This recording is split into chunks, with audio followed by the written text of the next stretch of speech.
नमस्कार दोस्तों, मेरे नाम है शेखर और स्वागत है आप सभी का हमारे यूट्यूब चैनल शिखर स्टडी पॉइंट पर। दोस्तों, इस वीडियो में हम देखने वाले हैं एक फुल प्रैक्टिस सेट को 20 क्वेश्चन हिंदी, 40 क्वेश्चन उत्तराखंड और 40 क्वेश्चन सामान्य ज्ञान के। सामान्य ज्ञान में दोस्तों आपको रीजनिंग, कंप्यूटर, करंट अफेयर सब कुछ देखने को मिलेगा, तो आप वीडियो को अंत तक जरूर से देखेगा। इसके अलावा अगर आपने और पार्टों को नहीं देखा है तो उन्हें भी आप लिस्ट में आकर स्पीड बढ़ाकर जरूर से देख लीजिएगा। आज हमारा दोस्तों ये डे 7 है और इस तरह से दोस्तों हम इसमें आगे को भी देखते रहेंगे। सभी परीक्षाओं के लिए महत्वपूर्ण है। उत्तराखंड पुलिस कांस्टेबल, दरोगा, पटवारी लेखपाल, फॉरेस्ट गार्ड, कनिष्ठ सहायक, वीडियो परीक्षा सभी के लिए महत्वपूर्ण है। तो चलिए दोस्तों वीडियो की शुरुआत करते हैं। पहला प्रश्न है और शुरुआत होगी दोस्तों हर रोज की तरह ही हिंदी के महत्वपूर्ण प्रश्नों के साथ। सिंधी भाषा का विकास किस अपभ्रंश से हुआ है, ये आपको यहाँ पर बताना है। सिंधी भाषा का विकास अपभ्रंश की किस शाखा से हुआ है। दोस्तों इसका सही उत्तर हो जाएगा यहाँ पर हमारा ब्राह्मण, option number C. Bihari Hindi की जो भी भाषाएं जैसे कि मैथिली, मगही, भोजपुरी, इनका विकास दोस्तों मागधी अपभ्रंश से हुआ है। पश्चिमी हिंदी की जो भी बोलियां हैं, जैसे पश्चिमी हिंदी की 5 बोलियां, उन सभी का विकास दोस्तों सौरसैनी अपभ्रंश से हुआ है, ये भी आपको याद रखना है। और सिंधी भाषा का विकास ये हो जाएगा ब्राह्मण से। ऑप्शन नंबर सी हो जाएगा इसका बिल्कुल बिल्कुल सही उत्तर। अगला प्रश्न है, निम्न में दंती वर्ण है, इनमें दोस्तों आपको बताना है दंती वर्ण कौन सा है। तो दंती वर्ण दोस्तों तो वर्ग होता है, तो, थ, दो, ध, नौ। दोस्तों ये कौन से हो गया दंती वर्ग। तो दोस्तों ये हो जाएगा मूर्धन्य, चौ हो जाएगा हमारा तालु। अगला प्रश्न है, इसका से उत्तर हो जाएगा ऑप्शन नंबर सी, तो। अगला प्रश्न है, निम्नलिखित में से कौन सा शब्द जातिवाचक संज्ञा है। गंगा, गंगा, गंगा व्यक्तिवाचक है। मिठास, मिठास, मिठास यानी कि मिठास दोस्तों ये भाववाचक, तो भावार नहीं, ये नहीं होगा। और यहाँ पर है पर्वत। अब पर्वत में दोस्तों सारे पर्वत आ जाएंगे, जो भी हैं इतने सारे पर्वत, सारे पर्वत आ जाएंगे, तो पर्वतों की भी जाति है। और यहाँ पर है कर्मचारी, तो कर्मचारी में भी दोस्तों सारे कर्मचारी आ जाएंगे, जितने भी कर्मचारी हैं, तो कर्मचारी भी जातिवाचक है। दोस्तों ये एग्जाम में पूछा गया प्रश्न है और ये दोनों दोस्तों इसके सही उत्तर हैं। और ये क्वेश्चन हो गया था डिलीट और सभी को 1 नंबर इसमें मिल गया था, जैसे कत्तू कटेगा सब में बटेगा, तो डिलीट होगा तो सभी को इसमें मिलेगा। दोस्तों ये दोनों जातिवाचक हैं, कर्मचारी भी, पर्वत भी। अगर कोई गलती आपको लगती है तो आप कमेंट बॉक्स में बता सकते हैं। इसका नंबर सभी को मिल गया था जब ये आयोग ने प्रश्न पूछा था। अगला प्रश्न है, दिए गए विकल्पों में से कौन सा पुल्लिंग है। शिष्या पता चल रहा है, शिष्या कोई छात्रा है तो छात्रा भी क्या हो जाएगा, स्त्रीलिंग है। विदुषी, विदुषी दोस्तों महिला के लिए होता है, जैसे पुरुष विद्वान होते हैं तो महिला विदुषी होती हैं। पड़ोसी, पड़ोसी दोस्तों ये हो जाएगा पुल्लिंग। पड़ोसी का क्या होगा दोस्तों स्त्रीलिंग, ये होगा पड़ोसन नहीं होगा, ये होगा पड़ोसिन, पड़ोसिन होगा। पड़ोसी का क्या होगा, पड़ोसिन होगा। और इसका उत्तर का पुल्लिंग कौन सा है, ये हो जाएगा पड़ोसी। अगला प्रश्न है, उत्साह शब्द का विशेषण है। जबरदस्त क्वेश्चन है। उत्साह कतई नहीं, अतसाह कतई नहीं, उत्साही नहीं होगा, ये हो जाएगा उत्साहित। ऑप्शन नंबर बी, उत्साह शब्द का विशेषण क्या होगा, उत्साहित होगा। देखिए दोस्तों ऑप्शन से आप आसानी से उत्तर पर पहुंच सकते हैं, 2 ऑप्शन इसे हट गए क्योंकि ढंग के नहीं लग रहे हैं, ये हो जाएगा उत्साहित। अगला प्रश्न है, लोग बड़ी बड़ी गाड़ियां लेकर आ रहे थे, वाक्य का काल पहचानिए। लोग बड़ी आ रहे थे तो वर्तमान काल होगा नहीं, भविष्य काल तो भूल कर भी नहीं, अपूर्ण भूतकाल या सामान्य भूतकाल। तो यहाँ पर दोस्तों लोग बड़ी बड़ी गाड़ियां लेकर आ रहे थे, तो सामान्य तो होगा नहीं, ये हो जाएगा अपूर्ण भूतकाल। Option number C. अपूर्ण भूतकाल में क्या होता है कि जिस क्रिया के भूतकाल में होने का ज्ञान हो लेकिन उसकी समाप्ति का पता ना हो। देखिए यहाँ पर जैसे कि लोग बड़ी बड़ी गाड़ियां लेकर आ रहे थे, तो ये हो जाएगा अपूर्ण भूतकाल। Option number B. अगला है, निम्नलिखित में से तत्सम शब्द का चयन कीजिए। पोथी, पोथी पढ़ पढ़ जगमुआ, पोथी, तो पोथी दोस्तों ये क्या है, तत्सम यहाँ पर पूछा गया है। पोथी का दोस्तों क्या होगा, पोथी का होगा पुस्तक, तो तत्सम यहाँ पर करना है। तो पोथी दोस्तों कैसा शब्द है, ये है तद्भव, इसका तत्सम क्या होगा, ये होगा यहाँ पर पुस्तक। यहाँ पर हमें तत्सम शब्द दोस्तों बताने हैं, तत्सम, तो तत्सम दोस्तों हो जाएगा मयूर। ऑप्शन नंबर डी, मयूर यानी कि दोस्तों संस्कृति के समान, इसका तद्भव क्या हो जाएगा, ये होगा दोस्तों मोर। मयूर का क्या होगा, मोर होता है, ये सभी को पता है। अंगीठी दोस्तों तद्भव शब्द है, अंगीठी का क्या होगा, अग्निष्टिका होगा, अग्निष्टिका होगा, ये आपने पढ़ा भी होगा अग्निष्टिका। अगहन, अगहन मतलब उसे कहेंगे कि जो अग्र ग्रहण, जो अगुआ जो आगे रहता है, अग्र ग्रहण, ये हो जाएगा। पोथी का क्या होगा, अभी मैंने आपको बता दिया, पुस्तक होगा। तो इसका सही उत्तर हो जाएगा यहाँ पर हमारा मयूर। तत्सम कौन सा है, मयूर है। मयूर का क्या होगा तद्भव, ये होगा मोर। अगला प्रश्न है अलंकार, आपको यहाँ पर बताना है। चारु चंद की चंचल किरणें खेल रही थी जल थल नभ में।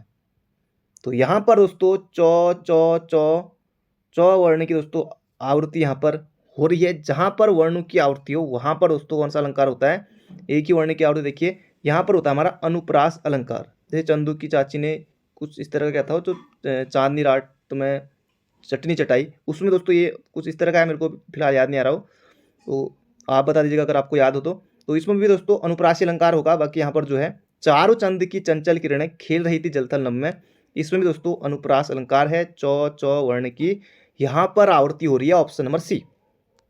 पूछा गया प्रश्न है, हल्के में नहीं लेना है। अगला प्रश्न है हिंदी साहित्य की भूमिका के लेखक कौन है। अब देखिए दोस्तों रामविलास शर्मा, राम कुमार वर्मा सिलेबस में है, कतई नहीं है, दो ऑप्शन हटाइए। शुक्ल भी दोस्तों ऑप्शन में नहीं, हमारे सिलेबस में नहीं है, लेकिन शुक्ल से प्रश्न बन सकता है। इसका सही उत्तर दोस्तों हजारी प्रसाद द्विवेदी, बिल्कुल सिलेबस में, जी हाँ है, प्रश्न आएगा, जी हाँ बिल्कुल आएगा। तो हिंदी साहित्य की भूमिका के लेखक कौन है, हजारी प्रसाद द्विवेदी, बिल्कुल आपको याद रखना है।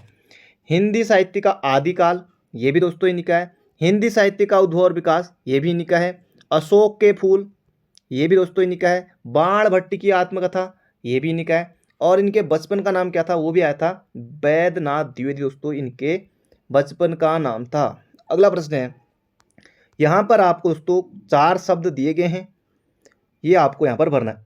आज आकाश में छाए हैं, आकाश में दोस्तों क्या छाते हैं, बादल छाते हैं, मेघ छाते हैं, घन छाते हैं। नीरज और जलज, ये दोस्तों कमल के पर्यायवाची हैं, अब ये आकाश में तो लगेंगे नहीं, पाताल से, जमीन से। जलधि, धी आ गया दोस्तों, जहां पर भी धी आ गया ये होता है समुद्र का, तो ये भी नहीं होगा, ये होगा जलद। आज आकाश में जलद छाए हैं, ये हो जाएगा ऑप्शन नंबर सी। अगला क्वेश्चन है समूहार्थक शब्द चिन्ह कीजिए। समूहार्थक, तो समूह दोस्तों स्त्री, पुरुष, मनुष्य, भीड़। अब दोस्तों समूहार्थक देखिए भीड़, क्योंकि भीड़ में बहुत सारे लोग होंगे, बाकी स्त्री कितने स्त्री, मनुष्य कितने मनुष्य, या ऐसा कुछ नहीं है, लेकिन पुरुष, भीड़ यानी कि साफ, भीड़ से साफ साफ पता चल रहा है कि ये समूहार्थक शब्द है, तो ये हो जाएगा हमारा ऑप्शन नंबर डी। अगला प्रश्न है किस शब्द की वर्तनी अशुद्ध है। जबरदस्त क्वेश्चन है दोस्तों, एग्जाम में आएगा। किस शब्द की वर्तनी अशुद्ध है, एक इसमें से अशुद्ध है, बाकी 3 शुद्ध है। निर्नुनासिक, बिल्कुल बिल्कुल सही है। गत्यर्थ, ये भी हमारा सही है। छिद्रान्वेषी और अंतश्चेतना, इनमें दोस्तों गलती है। अंतश्चेतना दोस्तों ये भी हमारा बिल्कुल है, ये आधा 100 आएगा और ये शिखर वाला 100 आएगा, ये भी सही है। छिद्रान्वेषी, ये दोस्तों गलत है, ये शिखर वाला 100 दोस्तों यहाँ पर नहीं आएगा। छिद्रान्वेषी दोस्तों इस तरह से लिखा जाएगा, छिद्रान्वेषी,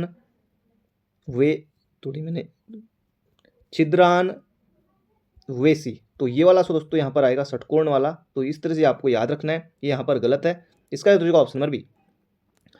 अगला प्रश्न है निम्नलिखित वाक्य में से कौन सा वाक्य शुद्ध है। 3 दोस्तों शुद्ध हैं और 1 इसमें अशुद्ध है, तो देख लेते हैं। किसी आदमी को कानपुर भेज दो, ठीक है, किसी आदमी को कानपुर भेज दो, भेज देंगे। पढ़ायो ऐसे अवसर आते हैं जिसमें लोगों को अपना मत बदलना पड़ता है। बिल्कुल दोस्तों ऐसे अवसर जरूर आते हैं, अभी वीडियो भर्ती को ही देख लीजिए, ऐसे अवसर जरूर आते हैं। मुझसे यह काम संभव नहीं, जी मुझसे यह काम संभव नहीं, ये बात दोस्तों यहाँ पर जो है ठीक ही लग रहा है। फिर इसमें मुझसे यह काम संभव नहीं, इसमें कोई गलती तो नज़र नहीं आ रही है। शास्त्री जी की मृत्यु से हमें बड़ा दुख हुआ, तो ये जो बड़ा हुआ तो क्या हुआ, तो बड़ा दुख दोस्तों यहाँ पर नहीं होना चाहिए था। शास्त्री जी की मृत्यु से हमें बहुत दुख हुआ, ना कि दोस्तों बड़ा दुख हुआ, तो यहाँ पर क्या होना चाहिए था, बहुत। तो इसका सही उत्तर हो जाएगा हमारा ऑप्शन नंबर ए। उम्मीद करता हूँ दोस्तों आपको बिल्कुल मजा आ रहा होगा, अंत तक देखेगा। लाइक नहीं किया है तो लाइक जल्दी से कर दीजिए। अगला प्रश्न है, बच्चे खेल रहे हैं, अर्थ के आधार पर वाक्य का प्रकार बताइए। अर्थ के आधार पर दोस्तों वाक्य के कितने भेद होते हैं, तो 8 भेद होते हैं।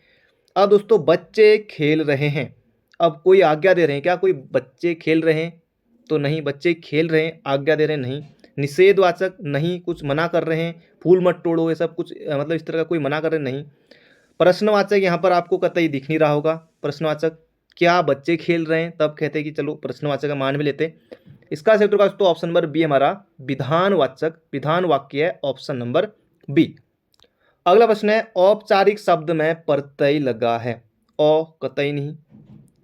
ई और इक, क्या बड़ी, दोस्तों बड़ी लगी है यहाँ पर, एक छोटी ई है तो ये भी नहीं। क नहीं, ये हो जाएगा इक। औपचारिक में दोस्तों इक प्रत्यय लगा है, जैसे शाब्दिक में कौन सा प्रत्यय होगा, शब्द धन इक, शाब्दिक। शाब्दिक में इक प्रत्यय है, आर्थिक में इक प्रत्यय है, औपन्यासिक इसमें इक प्रत्यय है, औपचारिक इक प्रत्यय है। इस तरह से भी आएगा कि इनमें से किस शब्द में इक प्रत्यय नहीं है, तो ये भी आपको याद रखना। और इक दोस्तों कैसा प्रत्यय है, ये है तद्धित प्रत्यय। तो इसका सही उत्तर हो जाएगा हमारा ऑप्शन नंबर सी। अगला प्रश्न है, ओछे की प्रीति भालू की भीति का भाव। क्या बात है, क्या बात है, मजा आ गया। भालू की दीवार कमजोर होती है, बालू से तेल नहीं निकलता।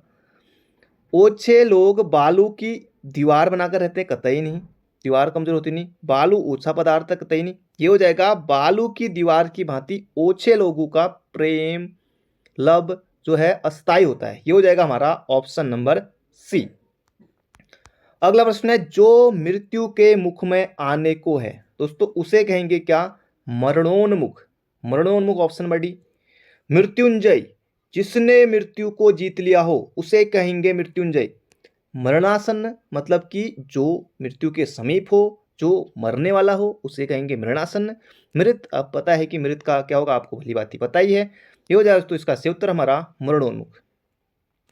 अगला प्रश्न है, दिए गए विकल्पों में से मंतव्य का समानार्थी चुनिए।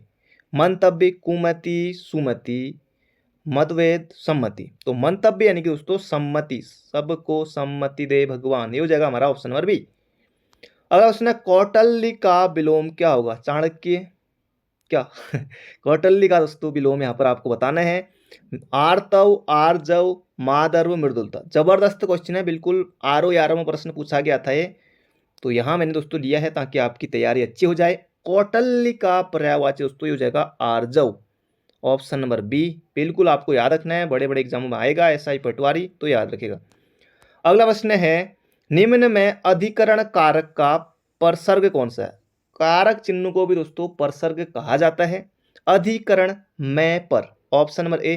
कर्ता ने कर्म को अपादान से अलगाव का भाव, तो ये हो जाए दोस्तों अधिकरण में पर। तो हिंदी के क्वेश्चन दोस्तों हमारे 20 क्वेश्चन पूरे हो गए हैं। यहां से शुरू होते हैं अब आपके उत्तराखंड के प्रश्न। पहला प्रश्न है, राज्य का पहला निवेशक सम्मेलन 7 से लेकर 8 अक्टूबर 2018 को कहां आयोजित हुआ था। दोस्तों ये हुआ था दून में, देहरादून में, और देहरादून में जो अंतर्राष्ट्रीय क्रिकेट स्टेडियम है वहीं दोस्तों ये हुआ था, ये आपको बिल्कुल याद रखना है। तो बढ़ते हैं अगले प्रश्न की तरफ। अगला प्रश्न है, निम्न में से कौन सुमेलित नहीं है, तो इसे सुमेलित कौन नहीं है कर लेते हैं यहाँ पर। गोविंद राष्ट्रीय उद्यान 1955, गोविंद राष्ट्रीय उद्यान, वो तो गोविंद वन्यजीव विहार है 55 का, तो गोविंद राष्ट्रीय उद्यान दोस्तों ये ही गलत है, ये दोस्तों 1980 का है। गोविंद राष्ट्रीय उद्यान 1980 का है, यही हो जाएगा हमारे पर हमारा गलत, ऑप्शन नंबर ए हो जाएगा इसका सही उत्तर। 472 वर्ग किलोमीटर दोस्तों फैला हुआ है उत्तरकाशी में। सोना नदी वन्यजीव विहार 1987 बिल्कुल सही है, 1987 में स्थापना कहाँ है, पौड़ी में है। पिनसर वन्यजीव विहार 1988 अल्मोड़ा में है, जी हाँ अल्मोड़ा में है। काचुला खर्क कस्तूरी मृग प्रजनन एवं संरक्षण केंद्र दोस्तों ये चमोली में है, स्थापना 1982 में। बहुत ज़्यादा महत्वपूर्ण है, 1 नंबर के लिए भी आ सकता है कि काचुला खर्क क्या है, पूछा भी गया है। तो कस्तूरी मृग प्रजनन एवं संरक्षण केंद्र है, 1982 में स्थापना होती है, और कहाँ है तब आप बताएंगे चमोली में है। पढ़ते हैं अगले प्रश्न की तरफ। अगला प्रश्न है, कृषि विविधीकरण परियोजना केंद्र में 1998 में लागू हुई, लेकिन अपने यहाँ अपने उत्तराखंड में कब लागू हुई, ये हुई मई 2001 में। तो इसे भी दोस्तों मोहजबानी याद रखेगा। अगला प्रश्न है, उत्तराखंड में हाल ही में संपन्न हुए चुनाव किस तिथि को हुए? तो 5वीं विधानसभा के लिए दोस्तों उत्तराखंड में चुनाव हुए थे ना, 14 फरवरी को हुए थे। और ये 5वीं विधानसभा के लिए चुनाव 14 फरवरी को हुए थे। और पहली विधानसभा के भी दोस्तों जो चुनाव हुए थे उत्तराखंड में, वो भी 14 फरवरी को हुए थे। लेकिन इस बार 14 फरवरी 2022 है, और जब पहले चुनाव हुए थे तो 14 फरवरी 2002 को हुए थे। ये भी आपको याद रखना है। और दूसरी बार दोस्तों कब हुए थे? तो 21 फरवरी 2007 को हुए थे दूसरी विधानसभा के चुनाव। फिर 21 के बाद तीसरी 30 जनवरी, फिर 30 जनवरी फिर 5 साल बाद होंगे तो 2012 में। फिर 12 के बाद कब? 5 साल बाद 2017 में। और 17 में कब हुए थे? 15 फरवरी को। तो ये भी आपको याद रखना है। इसका सही उत्तर हो जाएगा 14 फरवरी 2022। सीएम धामी उत्तराखंड के कौन से क्रम के मुख्यमंत्री हैं? ये आपको कमेंट बॉक्स में बताना है। मुख्यमंत्री सीएम धामी कौन से क्रम के? कमेंट बॉक्स में छापिएगा जरूर। अगला प्रश्न है यहाँ पर हमारा, निम्नलिखित में से किसे उत्तराखंड का उबलता ताल के रूप में जाना जाता है? दोस्तों इसका सही उत्तर हो जाएगा पांचकंडी बयां ताल। ये कहाँ है? ये है दोस्तों उत्तरकाशी में। पधानी ताल, दिधुनी ताल दोस्तों ये कहाँ है? ये है रुद्रप्रयाग में। बेनी ताल दोस्तों ये चमोली में है। भेंक ताल दोस्तों ये अंडाकार है, और ये कहाँ है? ये दोस्तों रुद्रप्रयाग में। इसका सही उत्तर हो जाएगा यहाँ पर हमारा ऑप्शन नंबर सी, पांचकंडी बयां ताल उत्तरकाशी में। अगला प्रश्न है, निम्नलिखित में से किस पुराण में उत्तराखंड का वर्णन है? तो उत्तराखंड का वर्णन दोस्तों ये मिलेगा स्कंद पुराण में। ये आपको याद रखना है। मानस खंड में दोस्तों कुमाऊं का वर्णन, केदार खंड में गढ़वाल का वर्णन। ये भी आपको मोहजबानी याद रखना है। अगला प्रश्न है, उत्तराखंड की पहाड़ियों में एक नाली कितने वर्ग मीटर के बराबर होते हैं? दोस्तों ये होते हैं 200 वर्ग मीटर के बराबर। तो इसका सही उत्तर हो जाएगा यहाँ पर हमारा ऑप्शन नंबर बी, 200 वर्ग मीटर। अगला प्रश्न है, इनको दोस्तों यहाँ पर मिलाना है। एक तरफ मंदिर दिए हुए हैं, एक तरफ स्थान दिए हुए हैं, इन्हें दोस्तों हम मिला लेते हैं। चितई गोलू देवता दोस्तों अल्मोड़ा में है। टपकेश्वर देहरादून में है। गर्जिया देवी मंदिर दोस्तों ये रामनगर नैनीताल में है। और कोसी नदी के तट पर है। ये भी आयोग ने पूछा हुआ था किस नदी के तट पर है। क्यूकालेश्वर मंदिर दोस्तों ये पौड़ी में है। तो किसी न किसी दोस्तों आपको मिल जाएंगे, ये मैंने आपको बता दिया है। फिलहाल आपको दोस्तों ये याद नहीं रखना है, आपको ऑप्शन याद नहीं रखना है, सिर्फ ये याद रखना है कि कौन कौन कहाँ का है। गर्जिया नैनीताल, टपकेश्वर देहरादून, चितई अल्मोड़ा, क्यूकालेश्वर मंदिर पौड़ी। अगला प्रश्न है, अब दोस्तों एक तरफ यहाँ पर ग्लेशियर दिए हुए हैं और एक तरफ दोस्तों जनपद दिए हुए हैं, इन्हें हमें यहाँ पर मिलाना है। कफनी दोस्तों ये हो जाएगा बागेश्वर में है। मिलम पिथौरागढ़ में है। गंगोत्री उत्तरकाशी में। पिंडारी बागेश्वर। तो किसी ऑप्शन दोस्तों ये भी आपको मिल जाएगा। बढ़ते हैं अगले प्रश्न की तरफ। अगला प्रश्न है, सिक्खों का पवित्र स्थान मीठा रीठा साहिब किस जनपद में?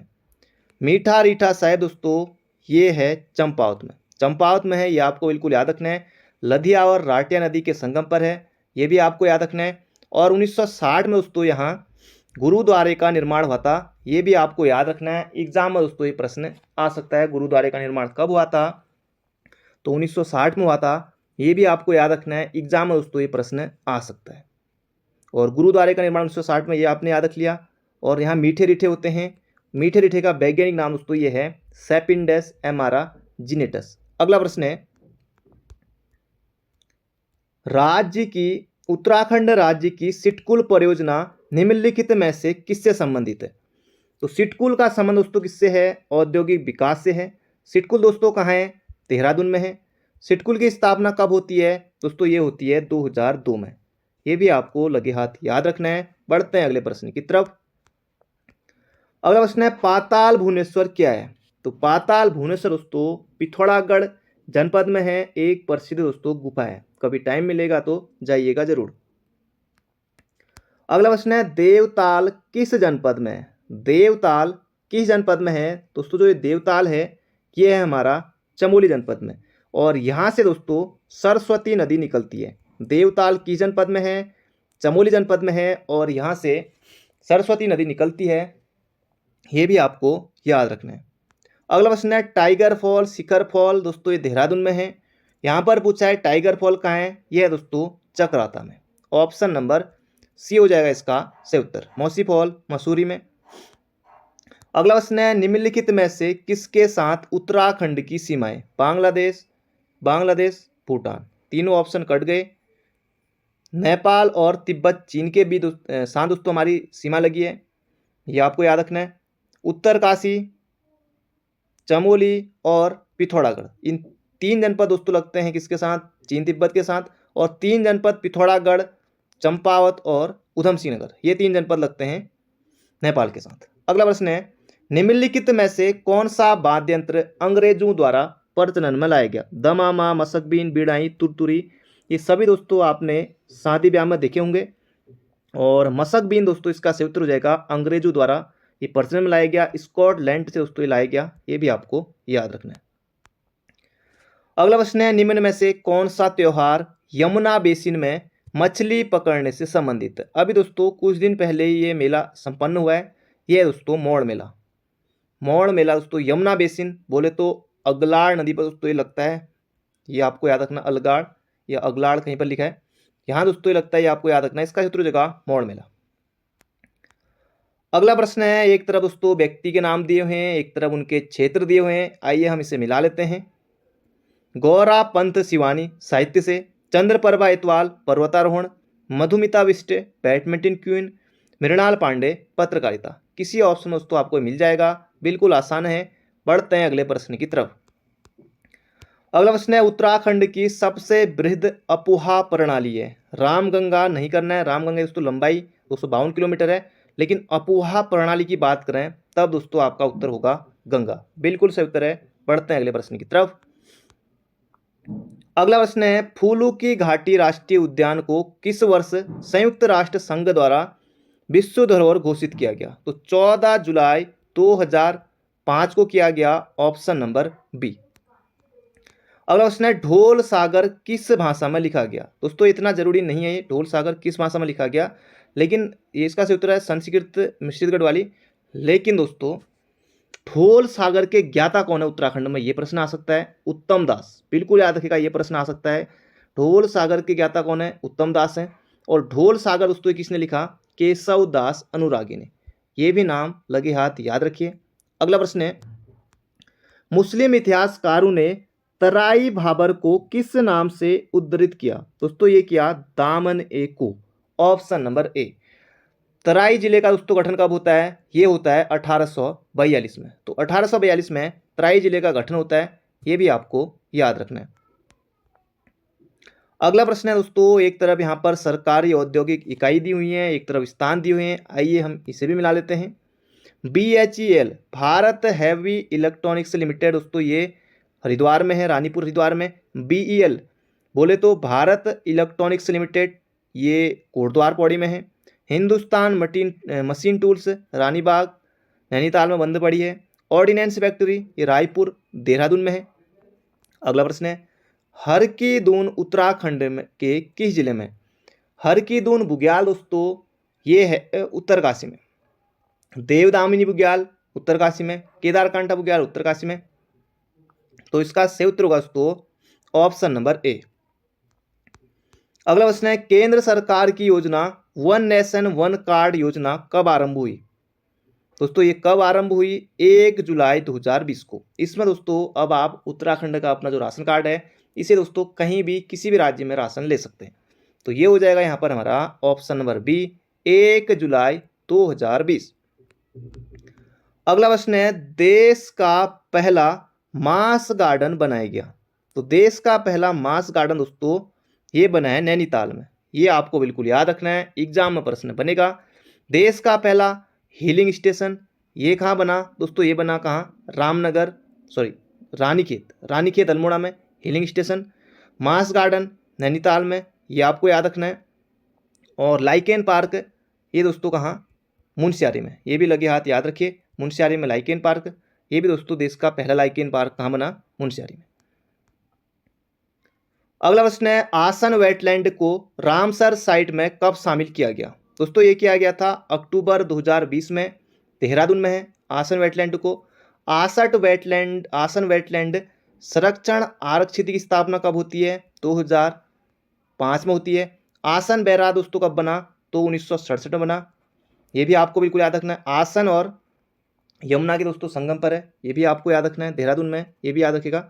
और पक्षियों के लिए प्रसिद्ध है, तो इसका उत्तर हो जाएगा अक्टूबर 2020 में रामसर साइट बना और उत्तराखंड का पहला और भारत का 38वां रामसर साइट बना है, ये भी आपको बिल्कुल याद रखना है। रामसर सम्मेलन कब हुआ था दोस्तों? रामसर एक जगह पड़ती है कहाँ? ईरान में। तो ये कब हुआ था? 2 फरवरी 1971 को, ये भी आपको याद रखना है। अगला प्रश्न है, गढ़वाल रेजिमेंट को कब इंदिरा गांधी पर्यावरण पुरस्कार मिला? दोस्तों अच्छा क्वेश्चन है, एग्जाम में आ सकता है। अब यहाँ पर आपको लग रहे होंगे कि सारे ऑप्शन यहाँ पर गलत दिखाई दे रहे हैं। जी हाँ दोस्तों, ये गलती है। और यहाँ पर आपको याद रखना है, गढ़वाल रेजिमेंट को इंदिरा गांधी पर्यावरण पुरस्कार मिला था सन 2007 में। बिल्कुल बिल्कुल दोस्तों याद रखेगा, 2007 में मिला था। पढ़ते हैं अगले प्रश्न की तरफ। अगला प्रश्न है, पर्वतीय विकास परिषद का गठन कब हुआ? दोस्तों एक पर्वतीय विकास परिषद है और एक पर्वतीय राज्य परिषद है, तो दोनों मैं आपको यहाँ पर बताने वाला हूँ। पर्वतीय विकास परिषद, इसका गठन दोस्तों होता है 1969 में। 1969 में उत्तर प्रदेश सरकार ने क्षेत्र के विकास के लिए पर्वतीय विकास परिषद का गठन किया। पर्वतीय राज्य परिषद, जिसकी दोस्तों मैंने अभी बात की, इसका गठन होता है 1967 में दया कृष्ण पांडे की अध्यक्षता में रामनगर में। अगला प्रश्न है, समुद्रगुप्त के प्रयाग प्रशस्ति अभिलेख में उत्तराखंड को किस नाम से जाना जाता है? दोस्तों ये जाना जाता है कृतपुर। कार्तिकेयपुर नहीं करना है, यह है दोस्तों कृतपुर। तो ये आपको बिल्कुल याद रखना है। उत्तराखंड का पहला ऐतिहासिक राजवंश कौन सा था? कार्तिकेयपुर राजवंश था। प्रथम राजनीतिक वंश कौन सा था? तो वो था कुड़िंद। इसका सही उत्तर हो जाएगा कृतपुर। अगला प्रश्न है, टिहरी जल विद्युत परियोजना, टिहरी जल परियोजना का कार्यभार टिहरी हाइड्रो डेवलपमेंट कारपोरेशन ने कब संभाला? दोस्तों ये संभाला था फरवरी 1989 में। यहाँ पर दोस्तों बात कर लेते हैं, Tehri hydro development corporation THDC की स्थापना कब होती है? दोस्तों ये होती है 12 जुलाई 1988 को। ये आपको याद रखना है, 12 जुलाई 1988 को THDC की स्थापना होती है। 12 जुलाई का नाम लेते दोस्तों, 12 जुलाई 1982 भी आपके मन में जरूर आ रहा होगा। तो 12 जुलाई 1982 को दोस्तों स्थापना होती है किसकी? नाबार्ड की। ये भी आपको लगे हाथ याद रखना है। बढ़ते हैं अगले प्रश्न की तरफ। अगला प्रश्न है, वीरेंद्र सकलानी ने टिहरी बांध के विरोध में सुप्रीम कोर्ट में याचिका कब डाली? दोस्तों याचिका कब डाली? ये डाली 1979 में। ये आपको याद रखना है। अब बात कर लेते हैं कि टिहरी बांध विरोधी समिति कब बनी? तो टिहरी बांध विरोधी समिति दोस्तों बनती है 1978 में। अध्यक्ष कौन होते हैं दोस्तों? ये होते हैं विद्यासागर नौटियाल। तो अध्यक्ष कौन होते हैं टिहरी बांध विरोधी समिति के? विद्यासागर नौटियाल।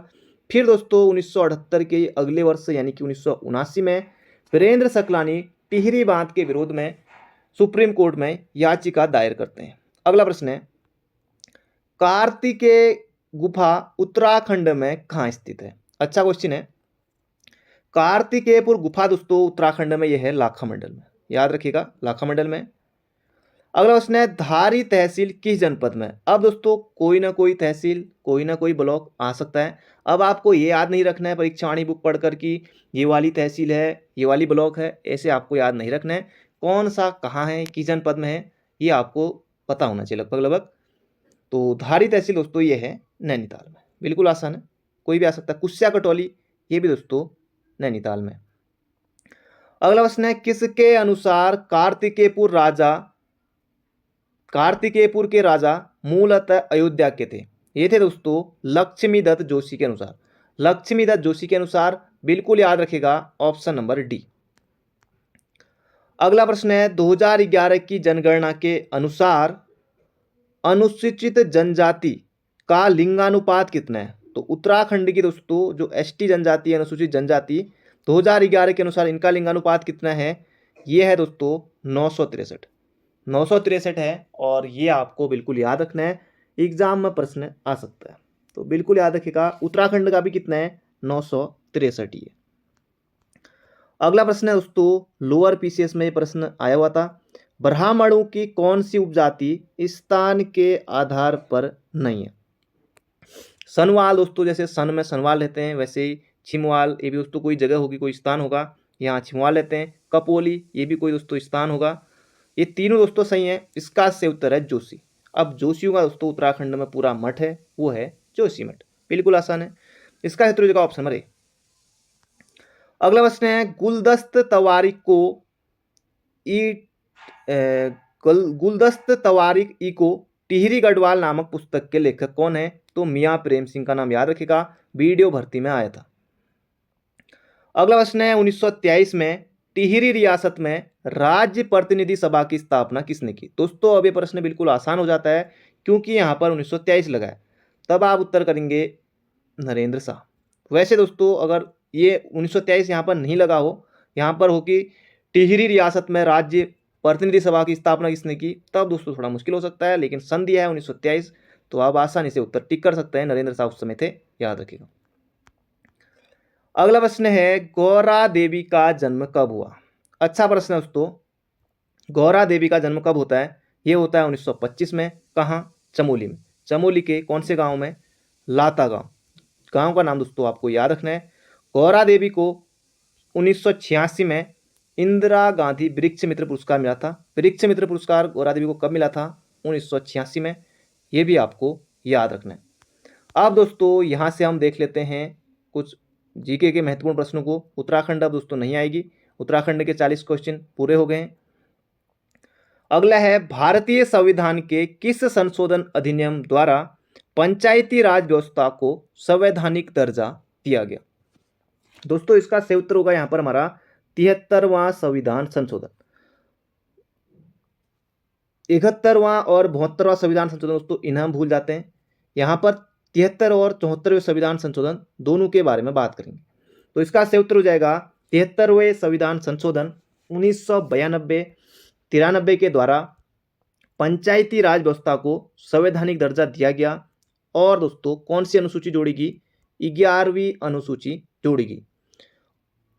24 अप्रैल 1993 से दोस्तों ये जो 73वां संविधान संशोधन है, ये दोस्तों लागू हुआ था इस दिन से। ये आपको बिल्कुल याद रखना है। 73वां संविधान संशोधन 24 अप्रैल 1993 से लागू हुआ था। इसीलिए दोस्तों 24 अप्रैल को कौन सा दिवस मनाया जाता है?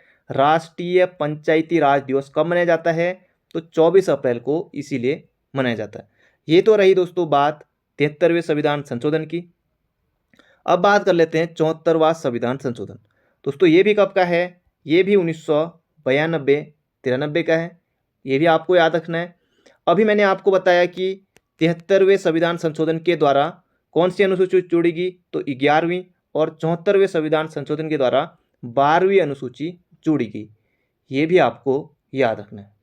ये भी दोस्तों कब आया था? 1992-93 में। ये भी आपको याद रखना है। तो बढ़ते हैं अगले प्रश्न की तरफ।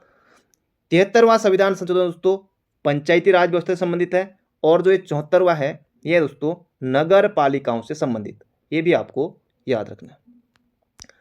अगला है, किस शासक को अभिनव भारताचार्य कहा जाता है? दोस्तों ये कहा जाता है महाराणा कुंभा को। Option number A. अगला प्रश्न है, 1857 का विद्रोह किस तारीख को आरंभ हुआ? दोस्तों ये होता है मेरठ से शुरू होता है 1857 का विद्रोह, और ये कब हुआ था? 10 मई 1857। मौजबानी आपको याद रखना है। अगला प्रश्न है, बहुत ज़्यादा फेवरेट प्रश्न है आयोग का। जवाहरलाल नेहरू प्रथम बार अखिल भारतीय कांग्रेस के अध्यक्ष कब बने? दोस्तों 1929 के लाहौर के ऐतिहासिक अधिवेशन 31 दिसंबर 1929 को यह अधिवेशन हुआ था, जिसमें कि दोस्तों पूर्ण स्वराज की मांग की गई थी। ये भी बहुत ज़्यादा महत्वपूर्ण प्रश्न है। पूर्ण स्वराज की दोस्तों इसमें मांग की गई थी। 1929 का है, बिल्कुल आपको याद रखना है। 1931 में दोस्तों सरदार वल्लभ भाई पटेल ने कांग्रेस की अध्यक्षता की थी। ये भी आपको बिल्कुल याद रखना है, एग्जाम में प्रश्न बनेगा। वो था कराची अधिवेशन। अगला प्रश्न है, अवैध रूप से निरुद्ध हवालाती पाए गए किसी व्यक्ति की रिहाई निश्चित करने के लिए जारी की गई रीट कौन सी है? तो वो रीट दोस्तों कहलाती है बंदी प्रत्यक्षीकरण। यहाँ से दोस्तों प्रश्न जरूर बनता है। कभी हम 5 रीटों के बारे में बात करेंगे, एक अलग से वीडियो में, एक छोटी वीडियो आएगी। इसका सही उत्तर हो जाएगा बंदी प्रत्यक्षीकरण। अगला प्रश्न है भारत के राष्ट्रपति पद के लिए निर्धारित अधिकतम आयु सीमा। अभी दोस्तों हाल ही में राष्ट्रपति के चुनाव हुए हैं। वर्तमान में राष्ट्रपति दोस्तों बनी है द्रौपदी मुर्मू, यह आपको भली भांति पता है। और यहाँ पर पूछा है कि अधिकतम आयु सीमा कितनी है। न्यूनतम दोस्तों ये प्रश्न आएगा तब आप बताएंगे 35, लेकिन दोस्तों अधिकतम की कोई आयु सीमा नहीं है। कोई भी राष्ट्रपति बने दोस्तों इनके लिए किसी भी उम्र तक बन सकते हैं, जब तक ये जिंदा हैं, मरते दम तक बन सकते हैं। कोई भी राष्ट्रपति बने तो कोई अधिकतम आयु सीमा नहीं है। Option number D. अगला प्रश्न है 4 व्यक्तियों में से बी सी से लंबा है, डी ए से लंबा है, किंतु उतना नहीं जितना कि सी। उपरोक्त में सबसे लंबा कौन है। इसे दोस्तों देख लेते हैं। बी सी से लंबा है तो इसे हम बना लेते हैं बी सी से लंबा है, तो ये सी से लंबा है। ए डी से लंबा है किंतु उतना नहीं जितना कि सी, तो ए आएगा इसके नीचे क्योंकि ये सी से छोटा है। और यहाँ पर दोस्तों जो जगह बच गई यहाँ पर छोटे में आ जाएगा बी। तो इसमें पूछा है कि सबसे लंबा कौन है दोस्तों, ये हो जाएगा बी, क्योंकि बी देखिए उपरोक्त में सबसे लंबा कौन है, बी सबसे ऊपर बना है, ये हो जाएगा बी। अगला प्रश्न है निम्नलिखित संख्याओं का औसत कितना है। दोस्तों यहाँ पर कितनी संख्याएं दी गई हैं, 1 2 3 4 5 6। इन 6 संख्याओं को दोस्तों आपको जोड़ना है और 6 संख्याएं हैं तो 6 ही का है दोस्तों इसमें भाग देना है। कितनी संख्या है तो 408 दोस्तों ये जोड़कर आएगा। 6 से आप भाग दीजिएगा तो दोस्तों ये बनेगा 68। तो इसका सही उत्तर हो जाएगा ऑप्शन नंबर सी। अगला प्रश्न है कंप्यूटर नेटवर्क के संदर्भ में डीएनएस का पूरा नाम क्या है। डीएनएस डिजिटल डेवलप नहीं, ये हो जाए दोस्तों domain name system. Domain name system DNS की दोस्तों फुल फॉर्म होती है। ये सर्वर आ गया, क्योंकि सर्वर भी ऑप्शन में रहेगा तो फिर गलती हो सकती है, तो डोमेन नेम सिस्टम आपको याद रखना है। तो बढ़ते हैं दोस्तों अगले प्रश्न की तरफ। अगला प्रश्न है रैम अस्थायी मेमोरी है क्योंकि इसमें डाटा बनाए रखने के लिए लगातार पावर सप्लाई की जरूरत होती है। तो इसका सही उत्तर हो जाएगा हमारा ऑप्शन नंबर सी। तो बढ़ते हैं दोस्तों अगले प्रश्न की तरफ। अगला प्रश्न है पानीपत की पहली लड़ाई किस वर्ष लड़ी गई थी। जबरदस्त क्वेश्चन है दोस्तों, बिल्कुल आसान प्रश्न है। इसका सही उत्तर हो जाएगा 1526 में बाबर और इब्राहिम लोदी के बीच, ये आपको याद रखना है। दूसरी लड़ाई अकबर और हेमू के बीच 1556 में। 1761 में मराठा और अहमद शाह अब्दाली के बीच, इसका सही उत्तर हो जाएगा 1526। अगला प्रश्न है उन राज्य समूह के नाम बताइए जिनसे मणिपुर की सीमा लगी हुई है। मेघालय मेघालय मेघालय, तो सीधे हम काट देंगे। नागालैंड, असम, मिजोरम और म्यांमार के साथ दोस्तों लगती है मणिपुर की सीमा। ऑप्शन नंबर ए होगा इसका सटीक उत्तर। अगला प्रश्न है झीलों के अध्ययन को क्या कहते हैं। झीलों के अध्ययन को दोस्तों कहते हैं निम्नोलॉजी। सिक्कों के अध्ययन को क्या कहते हैं, कमेंट बॉक्स में छापिएगा जरूर। सिक्कों के अध्ययन को क्या कहते हैं, कमेंट बॉक्स में आपको बताना है। झीलों का अध्ययन दोस्तों निम्नोलॉजी। अगला प्रश्न है निम्नलिखित अभ्यारण्य में से किसका सुमेलन राज्य सही नहीं है। मालघाट महाराष्ट्र, मानस मानस मानस असम सही है। कान्हा की किसली एमपी सही है। पेरियार दोस्तों कर्नाटक नहीं होगा, पेरियार होगा केरल, पेरियार होगा केरल।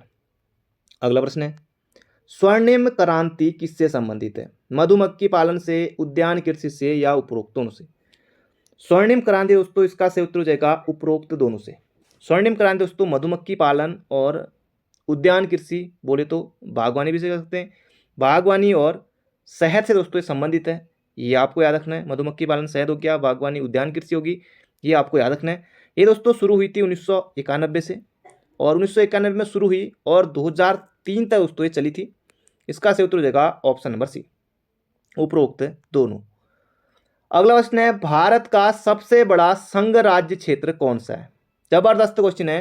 भारत का सबसे बड़ा संघ राज्य क्षेत्र दोस्तों ये हो जाएगा अंडमान और निकोबार द्वीप समूह। क्षेत्रफल की दृष्टि से भारत का सबसे बड़ा संघ राज्य क्षेत्र कौन सा है, अंडमान और निकोबार द्वीप समूह। अगला प्रश्न है किस संस्थान ने दुनिया का पहला वन्यजीव संरक्षण बॉन्ड WC जारी किया है। दोस्तों ये किया है विश्व बैंक ने। Option number B. विश्व बैंक और IMF की स्थापना दोस्तों 1944 में ब्रिटेन वुड्स समझौते के तहत 1945 में हुई थी। दोनों की स्थापना एक ही दिन हुई थी, एक ही जगह दोनों का मुख्यालय है वाशिंगटन DC में, ये आपको याद रखना है। विश्व आर्थिक मंच की स्थापना हुई थी 1971 में। यूएनडीपी की स्थापना हुई थी 1965 में। अगला प्रश्न है, विश्व मौसम विज्ञान दिवस मनाया जाता है। वर्ल्ड मेट्रोलॉजिकल डे दोस्तों ये मनाया जाता है 23 मार्च को। विश्व गौरैया दिवस 20 मार्च को, ये भी आपको याद रखना है। 21 मार्च को विश्व वानिकी दिवस, विश्व कविता दिवस 21 मार्च को, ये भी आपको याद रखना है। इसका सही उत्तर हो जाएगा यहाँ पर हमारा विश्व मौसम विज्ञान दिवस 23 मार्च को। अगला प्रश्न है, पद्म भूषण सम्मान पाने वाले पहले पैरा एथलीट कौन बन गए हैं? तो देवेंद्र झाझरिया का नाम दोस्तों आपको याद रखना है, एग्जाम में आ सकता है। देवेंद्र झाझरिया पहले पैरा एथलीट बन गए हैं पद्म भूषण पाने वाले। अगला प्रश्न है, हाल ही में किस राज्य में भारत की पहली कागज रहित विधानसभा बनी है? उत्तराखंड का होता तो आपने पढ़ा होता, ये नहीं है। ये दोस्तों कौन? नागालैंड। तो नागालैंड है, इसका सही उत्तर हो जाएगा ऑप्शन नंबर सी, नागालैंड। तो ये आपको बिल्कुल याद रखना है, एग्जाम में दोस्तों आ सकता है। इसका सही उत्तर हो जाएगा ऑप्शन नंबर सी, नागालैंड। अगला प्रश्न है, भारत में दल विहीन प्रजातंत्र का प्रस्ताव किसने दिया? भारत में दल विहीन प्रजातंत्र किसने प्रस्तावित किया? तो जय प्रकाश नारायण जेपी का नाम आपको बिल्कुल याद रखना है, एग्जाम में दोस्तों प्रश्न बन सकता है। अगला प्रश्न है, भारत का राष्ट्रीय गीत वंदे मातरम किस ग्रंथ से संकलित है? दोस्तों यह है आनंदमठ से, बंकिम चंद्र चटर्जी। मुंडकोपनिषद, ये सत्यमेव जयते दोस्तों यहाँ से लिया गया है, मुंडकोपनिषद से, ये भी आपको याद रखना है। अगला है, ओसीआर का पूर्ण रूप क्या है? ओसीआर बोले दोस्तों optical character recognization, option number C. इसे दोस्तों हम पहली बार नहीं देख रहे हैं, कई बार देख चुके हैं, रिवीजन कर लीजिए। अगला प्रश्न है, भारतीय पुरातत्व सर्वेक्षण संस्थान की स्थापना कब की गई? 1861 में। बिल्कुल आपको याद रखना है, भारतीय पुरातत्व सर्वेक्षण संस्थान की स्थापना कब होती है? 1861 में होती है। अगला प्रश्न है, भारतीय पुरातत्व विज्ञान का जन्मदाता, दोस्तों ये माना जाता है किसे? अलेक्जेंडर कनिंघम को। अलेक्जेंडर कनिंघम, इसका सही उत्तर होगा option number C. Dayaram Sahni ने हड़प्पा की खोज की थी, यज्ञदत्त शर्मा ने हरिद्वार से खोज की थी। अगला प्रश्न है, राष्ट्रीय शैक्षिक अनुसंधान और प्रशिक्षण परिषद बोले तो दोस्तों एनसीईआरटी, एनसीईआरटी की स्थापना कब होती है? तो 1961 में। कहाँ है? नई दिल्ली में है। वर्तमान में दोस्तों इसके नए निदेशक बने हैं, उनका नाम है दिनेश प्रसाद सकलानी। तो ये भी आपको मोहजबानी याद रखना है। अगला प्रश्न है, एशियाटिक सोसाइटी की स्थापना किसने की? दोस्तों विलियम जोन्स ने की थी 1784 में, ये भी आपको याद रखना है। अगला प्रश्न है, विश्व कला संग्रहों का भंडार कहा जाता है, ये कहा जाता है दोस्तों सलार जंग संग्रहालय। विश्व कला संग्रहों का भंडार कहा जाता है सलार जंग संग्रहालय को। ये कहाँ है? हैदराबाद, हैदराबाद में है, बिल्कुल आपको याद रखना है। अगला प्रश्न है, पृथ्वी के उत्तरी ध्रुव एवं दक्षिणी ध्रुव को मिलाने वाली रेखा क्या कहलाती है? दोस्तों ये कहलाती है देशांतर रेखा। पृथ्वी के उत्तरी ध्रुव एवं दक्षिण ध्रुव को मिलाने वाली रेखा देशांतर रेखा। अगला प्रश्न है, निम्नलिखित में से कौन सा आग्नेय शैल नहीं है? गैब्रो आग्नेय शैल है, ग्रेनाइट आग्नेय शैल है, बेसाल्ट आग्नेय शैल है। यहाँ पर दोस्तों डोलोमाइट है। डोलोमाइट दोस्तों ये अवसादी शैल है, अवसादी चट्टान है, ये आपको याद रखना है।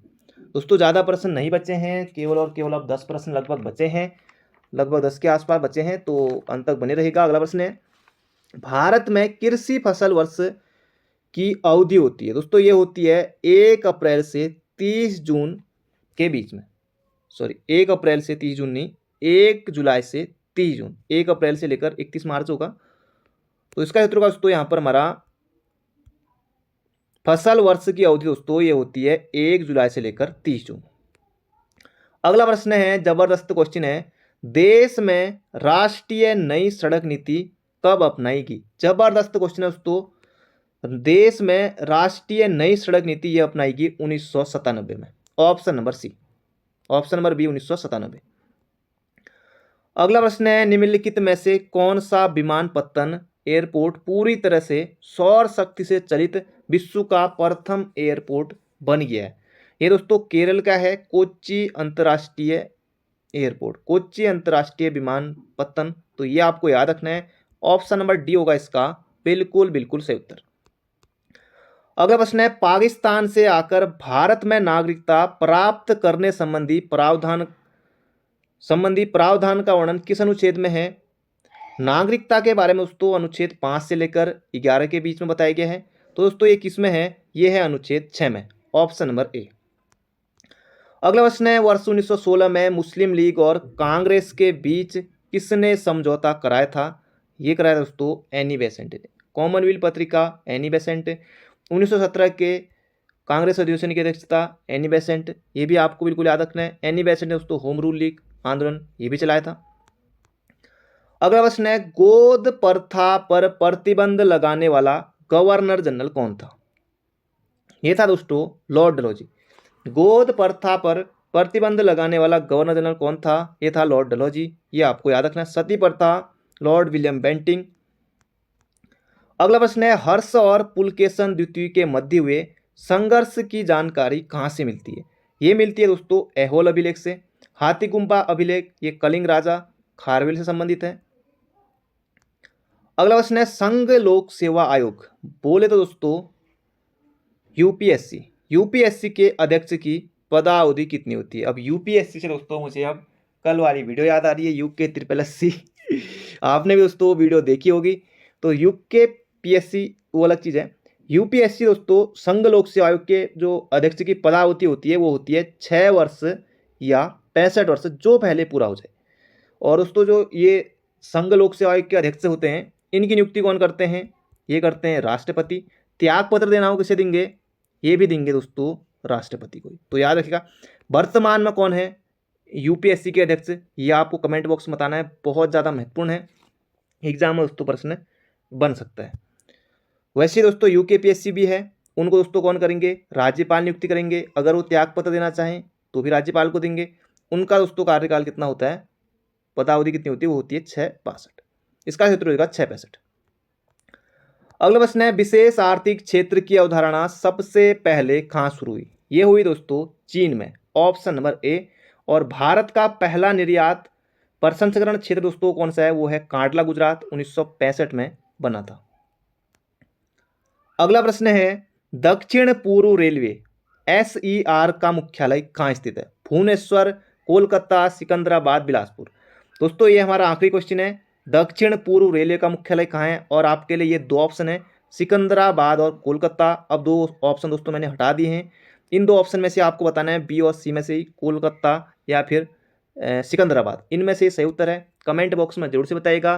बाकी मिलते हैं बहुत जल्दी एक नई वीडियो में। Thank you friend, thank you so much. अपना ध्यान रखिए, स्वस्थ रहिए, मस्त रहिए। मिलते हैं बहुत जल्दी एक नई वीडियो में।